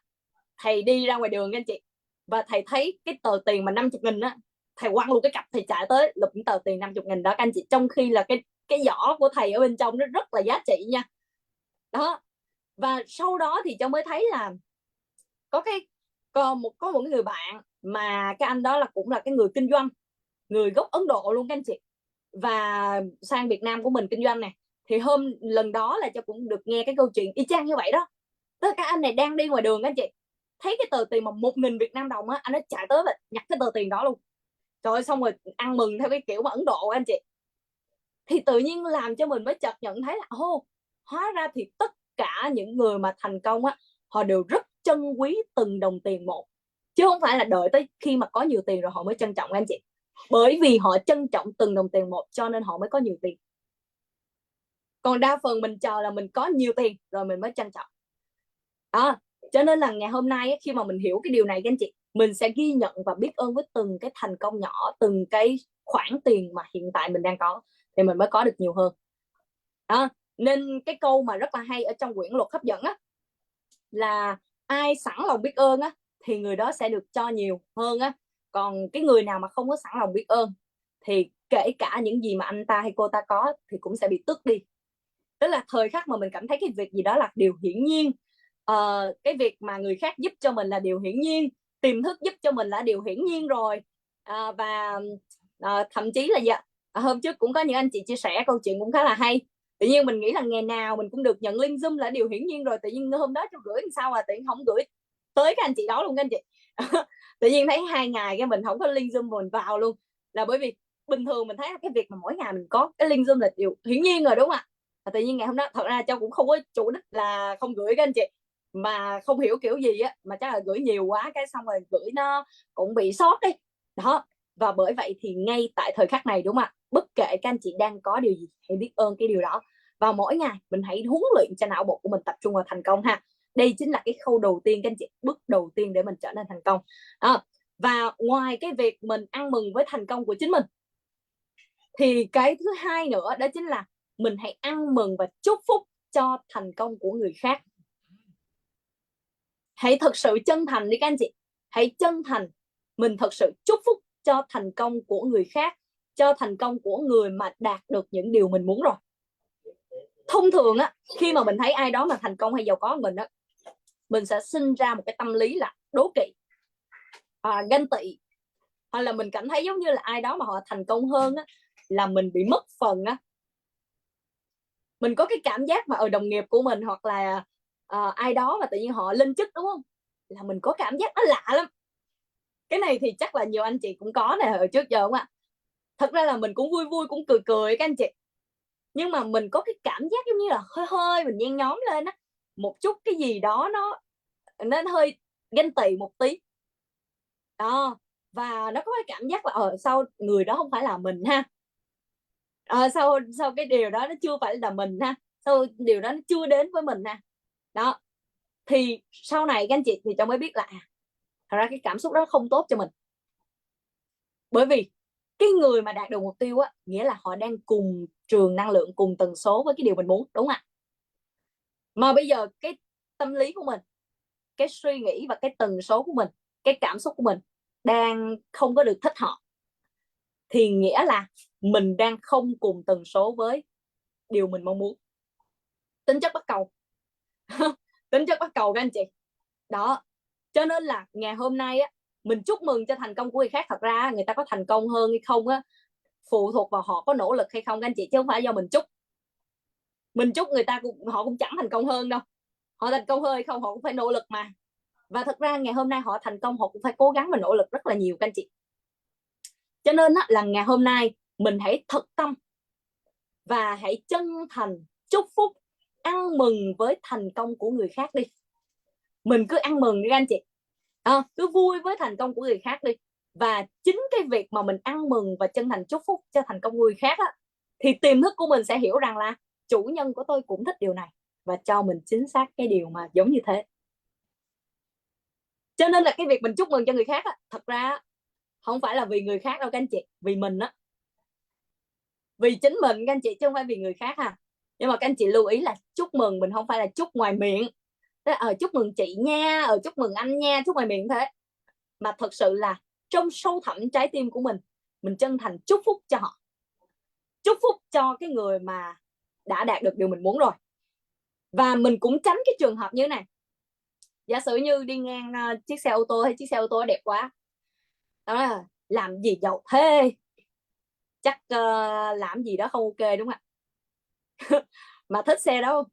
Thích các anh chị, thích.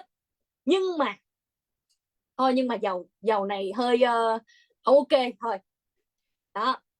Hoặc là đi ngang chiếc xe ô tô đó, trời, có tiền cũng không mua, đúng không ạ? Hoặc là có trường hợp như này các anh chị, ví dụ như thấy chiếc đồng hồ chiếc đồng hồ tới mấy chục tỷ vậy, có tiền mình cũng không mua. Đó là lý do tại sao mình cũng chưa có tiền mà mình cũng chưa có đồng hồ luôn. Nên ngày hôm nay á, khi mình thấy một ai đó thành công thì điều đầu tiên anh chị, mình không bình luận, không phán xét về cái cách làm giàu của người khác. Và mình có thể hiểu như thế này, là quy luật của tự nhiên thì sẽ có cái quy luật các anh chị. Và nếu như một ai đó họ làm cái gì không tốt á, thì tự nhiên quy luật tự nhiên sẽ tự vận hành các anh chị. Còn nếu như ngày hôm nay á, mình chỉ việc là chúc mừng cho sự thành công của họ thôi, mình không có bình luận, không có nghị luận và không phán xét về sự thành công của người khác ha. Đó, nên khi mà các anh chị đọc báo á, các anh chị sẽ thấy là thường tại sao mình hay thấy những cái bài báo mà người giàu hay làm những cái gì không tốt. Thật ra đó chỉ là số ít những người mà giàu thôi các anh chị. Mà ngày hôm nay mình hiểu được rằng là để mà thành công giàu có một cách bền vững á, thì họ phải làm đúng chứ. Đó, nên mình hãy tập trung vào người giàu mà đang làm đúng và đang làm tốt các anh chị. Thì ở trên thị trường hay ở trong xã hội cũng có nhiều người mà làm đúng và làm tốt mà. Chẳng qua là phải có những cái bài báo mà giật gân như thế các anh chị mới đọc, những cái trường hợp mà đặc biệt như thế, đúng không ạ, thì mình mới đọc. Chứ cái người mà giàu mà làm ăn chân chính mình đâu có đọc đâu. Cho nên tại sao mình không có thấy nhiều ấy. Đó, vì vậy ngày hôm nay ví dụ như mình đi ngang một cái căn nhà nào đó mà to, đi ngang một chiếc xe nào đó mà mình rất là thích, việc của mình hãy đơn giản là chúc phúc cho anh ấy cô ấy ngày càng thành công lớn hơn nữa thôi, và mình là cái người mà đạt được điều đó tiếp theo. Rồi không bình luận gì hết các anh chị, không nghị luận, thậm chí kể cả các anh chị có lướt qua những cái bài báo á, mà hay bình luận nghị luận về những người giàu mà làm không tốt, đúng không ạ? Mình lướt qua, mình biết, mình nắm thông tin thôi các anh chị, mình cũng không bình luận luôn, không nghị luận luôn. Tại vì chính cái sự bình luận đó của mình á sẽ làm cho mình đang gieo vào trong mảnh đất màu mỡ tiềm thức là mình không thích người giàu đó, và tiềm thức của mình cũng sẽ không cho mình có được những mối quan hệ chất lượng luôn. Và bởi vì mình không thích giống như vậy, đúng không ạ, nên vô thức của mình các anh chị cũng không muốn trở thành con người mà mình không thích, đúng không ạ? Các anh chị đâu có muốn trở thành con người mà mình không thích đâu. Cho nên là nếu như mà mình nghị luận về một ai đó là làm giàu bất chính, đúng không ạ, làm giàu không có được trong sạch các anh chị, thì mình cũng không muốn trở nên giàu có. Tại vì trong vô thức của mình á, khi mà mình nghĩ đến cái sự giàu có lớn các anh chị, mình sợ là mình làm cái gì đó không đúng đó, cho nên là mình sẽ không bao giờ mà trở thành cái con người mình không muốn trở thành ha. Rồi thì ở trong cái phần thứ hai này, ngoài cái việc mình ăn mừng thành công của chính mình rồi, thì mình hãy ăn mừng và chúc phúc cho thành công của người khác. Thì cái câu để mình áp dụng các anh chị là tôi chúc phúc, đúng không ạ, cho anh ấy cô ấy, tuyệt chưa kìa, tuyệt chưa kìa, tôi chúc phúc cho thành công của anh ấy cô ấy, tôi chúc cho anh ấy cô ấy ngày càng thành công lớn hơn nữa, và tôi là người đạt được cái gì gì đó, các anh chị điền vào tiếp theo. Thì ngày xưa cái câu chuyện mà kinh điển mà Châu đã áp dụng thành công cái phần này các anh chị, là cái câu chuyện mà được tặng chiếc xe máy đó. Lần đầu tiên là Châu hướng dẫn cho một anh chị ở trong câu lạc bộ của mình nè, Miss Thanh Lê nè. Lần đầu tiên là Châu hướng dẫn cho Miss Thanh là mới ứng dụng tiềm thức các anh chị, mới vào mới ứng dụng, đúng 1 tháng sau là được tặng chiếc xe máy luôn. Và cái lúc mà Miss Thanh là được tặng chiếc xe máy là vào khoảng ngày 2 tháng 9. Thì tôi nhớ rất là rõ là hôm đó đang ở cà phê Trung Nguyên ở quận 1 thành phố Hồ Chí Minh á. Thật ra lúc đó là xe của Châu mới mới mua có 1 năm thôi, mới mua trước đó 1 năm thôi các anh chị, nhưng mà trước đó là mình mua chiếc xe số á đó. Và cái lúc mà đang ở cái quán cà phê Trung Nguyên á, thì mới nghe được cái thông tin là Miss Thanh là được tặng chiếc xe. Thì cái thời điểm đó trời ơi, mình vui lắm các anh chị, thật sự là Châu rất là vui, là bởi vì mình đã hướng dẫn được cho cái người bạn của mình đạt được cái mục tiêu. Và cái thời khắc đó thì tự nhiên là mình vui lắm, và chính bản thân mình á đã tự nói với chính mình các anh chị là Châu cũng thích đạt được giống như vậy nữa. Thật ra lúc đó là Châu có xe rồi các anh chị, xe mình còn mới hoàn toàn luôn, nhưng mà mình thích cái cảm giác mà mình được tặng một cái món đồ mà giá trị như thế đó. Cho nên lúc đó là Châu rất là vui, mình ăn mừng với thành công của Miss Thanh, nhưng mà mình nói Tiềm Thức ơi, mình cũng thích giống vậy nữa đó. Đúng chính xác luôn các anh chị, 1 tháng sau cho vào một cái ngày đẹp trời, đúng không ạ, của tháng 10, thì tự nhiên lúc đó là Châu cũng đang chuẩn bị lên Zoom nè, nhưng mà lúc đó thời điểm đó là không có Zoom mà làm livestream á, ngày số 4. Đúng giống như cái khoảng thời gian này luôn. Thì tự nhiên là vào khoảng 20 giờ tối các anh chị, gần 20 giờ tối thì Châu mới nhận được một cái cuộc gọi ở cái app Viber, mà Viber ít khi nào cho sử dụng lắm, và chỉ có một vài những cái đối tác của mình á, ở trong cái công việc của Châu thôi, chứ ngoài ra không có số điện thoại của bạn bè hay gì cũng không có nữa các anh chị. Tự nhiên cái ngày hôm đó mình mới ngồi và đang suy nghĩ xem không biết là ngày hôm nay tiềm thức của mình có hưởng ứng cho mình cái gì không. Thì có một cái đặc điểm là thường á Châu, nếu như mà chưa đạt được một điều gì đó các anh chị, Châu hay nghĩ rằng là chắc tiềm thức đang đi hưởng ứng, chứ mình không nghĩ là tiềm thức không hưởng ứng nha. Và ngày hôm đó mình nói chắc tiềm thức của mình đang đi hưởng ứng. Thì ngay cái khoảnh khắc đó các anh chị, tự nhiên mình mới nhận được một cuộc điện thoại, mà nhìn vào mình thấy ủa sao ai tự nhiên gọi qua Viber, tại vì Viber rất ít khi cho sử dụng luôn. Và mình mới nhận được một cuộc gọi và mới thấy cái hình avatar sao quen quen, và hình 4 người. Thì mình mới thấy là hình như là lúc đó là mợ của Châu gọi á, mợ mà thứ hai là vợ của cậu hai, đúng không ạ? Đó thì mới gọi các anh chị. Mình nói ủa sao tự nhiên mợ, tức là ở bên ngoại là 1 năm mình chỉ gặp đúng duy nhất có 1 lần thôi, là vào mùng 2 Tết là Châu về ngoại thì mới gặp thôi, còn ngoài ra là cũng ít khi liên lạc lắm các anh chị. Và hồi xưa giờ Châu cũng không liên lạc nhiều nữa đó, và cũng không có biết số điện thoại của mình nữa. Thì tự nhiên ngày hôm nay gọi mình làm cái gì, rồi nói chắc là có việc gì đó hay không, thì Châu mới bắt điện thoại lên các anh chị. Thì lúc đó là mợ Châu mới nói là dì thứ ba của Châu là ở bên Mỹ á, là mười mấy năm rồi các anh chị. Thì tự nhiên lúc đó là gửi tiền về 1.800 đô, tức là khoảng 41 triệu tại thời điểm đó, và cho mua xe. Và cho thích chiếc xe nào thì hãy lựa chọn chiếc xe, và cuối tuần đó về thì mợ sẽ đưa số tiền đó để cho đi mua. Đó, cho nên là trời, tiếng lúc đó đấy, trời, cái chuyện gì vậy? Tại vì thực sự là lúc đó là cho đã có xe rồi luôn các anh chị. Nhưng đón nhận qua, dĩ nhiên tôi là người đón nhận cừ khôi rồi. Cảm ơn tiềm thức, cảm ơn tiềm thức. Chứ không lẽ giờ mình nói ủa con có xe rồi khỏi cần mua xe ha. Không, tôi là người đón nhận cừ khôi, cứ đón nhận trước đi đã rồi tính. Xong rồi lúc đó đón nhận luôn các anh chị, thì đúng chính xác là một tuần sau về là mình mua đúng chiếc xe luôn. Và cái lần đó đó thì cho nhớ là Miss Thanh Lê là ngoài cái việc được tặng chiếc xe thì được tặng thêm một cái máy tính bảng, và được tặng thêm một cái số tiền nữa chứ, ở một vài món lần các anh chị, chứ không phải là một món không. Và đúng lúc đó luôn cho được tặng một chiếc xe, xong á vài ngày sau là cho được tặng cái máy tính bảng, nhưng mà của người khác tặng các anh chị, không phải là của một người tặng, của người khác tặng. Và sau đó là cũng một vài món đồ mà y chang như của Miss Thanh luôn. Đây là cái câu chuyện mà gọi là thành công trong cái việc là ăn mừng chân thành với thành công của người khác các anh chị. Và sau đó thì đã rất là nhiều những cái câu chuyện mà Châu đã ăn mừng với thành công của anh chị khác, và mình đạt được kết quả y chang vậy luôn. Đó, cho nên là cái việc mà ngày hôm nay mình ăn mừng chúc phúc cho người khác á, nó tuyệt vời lắm. Mọi người hãy cứ chân thành đi, mình hãy cứ chân thành chúc phúc cho người khác các anh chị, hãy chúc phúc cho họ và những điều tuyệt vời nó cũng sẽ đến với mình thôi. Rồi ok, thì trong buổi tối ngày hôm nay rất là tuyệt vời. Và tí nữa thì các anh chị có thể là mình ngồi mình viết ra xem là 5 cái thành công của mình trong ngày hôm nay là gì đó, và mình có thể là hãy cảm ơn và mình biết ơn với những cái thành công mà đã đến với mình trong ngày hôm nay ha. Và các anh chị nhớ là thực hiện hòn đá nhiệm màu vào mỗi buổi tối cuối ngày, để mình cảm thấy biết ơn một cái điều nào đó mà mình cảm thấy biết ơn nhất trong cả ngày hôm nay.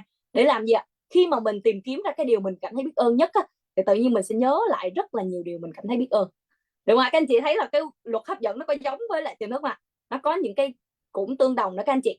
Đó, và vì vậy thì các anh chị hãy tham gia sáng và tối để mình có thể là kết hợp. Tại sáng cũng sẽ có những cái bộ tư duy khác nữa, nó bổ trợ cho cái buổi Zoom buổi tối của mình đấy. Và do đó thì các anh chị hãy tham gia đầy đủ cả buổi Zoom nha. Rồi ok, chúc mừng thành công của tất cả các anh chị là ngày hôm nay mình có mặt trong Zoom. Thì đây cũng chính là một trong những thành công rất tuyệt vời rồi. Và ngay bây giờ thì chúng ta hãy mở ra từng cái trang sách. Các anh chị hãy luyện tập cái thói quen là mỗi ngày các anh chị đọc ít nhất là 30 cho đến 50 trang sách. Đó là trung bình đó, các anh chị hãy đọc từ 1 cho đến 2 chương sách sức mạnh tỉnh thức mỗi ngày ha. Và kết hợp với bộ công thức thì các anh chị về kết quả nhanh hơn. Rồi ok, chúc tất cả mọi người trong chu kỳ tháng 12 này mình thành công nuôi dưỡng thành công, thành công nối tiếp thành công, và thành công này sẽ là nền tảng và là bước đà bước đệm cho những thành công lớn tiếp theo của tháng 12. Và thành công của tháng 12 nó lại là bước đà bước đệm cho thành công của 2024 các anh chị. Cho nên vài ngày tới đây sẽ có một cái ngày mà chúng ta sẽ bắt đầu là thiết kế ra một cái bảng tầm nhìn, và mình thiết kế ra mình hoạch định ra cho năm 2024 ha. Trong chu kỳ này sẽ có một cái ngày mà mình hoạch định ra trước cho năm 2024, chứ không phải là đợi đến khi mà 2024 rồi mới hoạch định các anh chị, phải hoàn thành trước trong tâm trí trước khi bắt đầu. Rồi ok, chúc mừng thành công với tất cả mọi người trong năm 2023 và cũng như là năm 2024. Và tối nay thì chúng ta hãy ngồi lại, đúng không ạ, mình ghi nhận và ăn mừng với thành công của chính mình nha. Rồi dù không ai tin mình, các anh chị không ăn mừng thì mình cũng phải ghi nhận thành công của chính mình. Và cái quy trình này các anh chị hãy làm từ bây giờ cho đến cuối cuộc đời luôn. Dù cho có ngày nào mình lên Zoom hay không lên Zoom á, thì cứ cuối ngày á, các anh chị hãy làm quen với cái việc là mình hãy ghi nhận những điều tuyệt vời đến với mình trong một ngày. Để cho não bộ của mình liên tục tập trung vào thành công ha. Rồi ok, xin chào và hẹn gặp lại mọi người vào lúc 5 giờ sáng mai. Chúng ta sẽ tiếp tục phân tích và thực hành quyển sách phép màu, và cũng như là kết hợp với lại các cái tư duy kiến thức trong kinh doanh để mình tăng tốc và về đích trong những tháng trong những ngày cuối cùng của tháng cuối cùng của năm nay. Rồi ok, xin chào cả nhà, hẹn gặp lại mọi người vào sáng ngày mai. Bye bye cả nhà.